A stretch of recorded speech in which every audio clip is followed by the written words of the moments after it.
Bismillahirrahmanirrahim. Assalamu alaikum. My name is Hassan and today we are going to fix error change set post save failure on WordPress Customizer.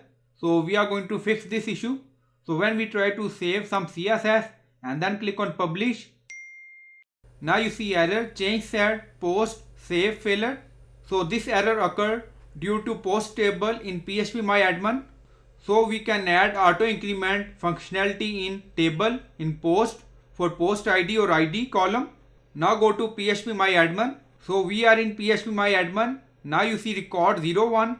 Now go to structure. You don't see auto increment. So this is a primary key we make.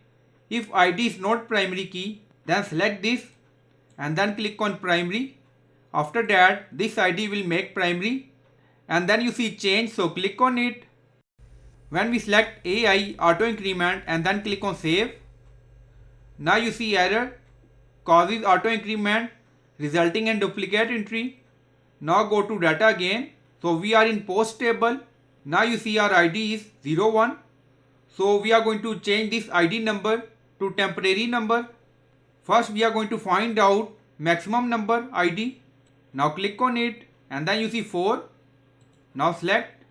So our maximum number is ID 7119. So we are going to add 7120, 7121 instead of 0 and 1. And then we are going to make auto increment. Now select 1 again.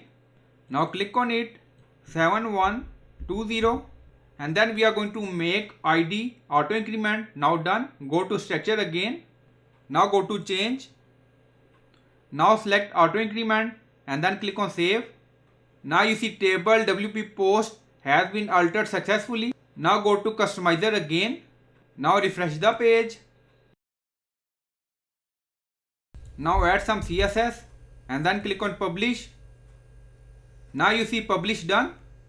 So in this way you can fix this issue.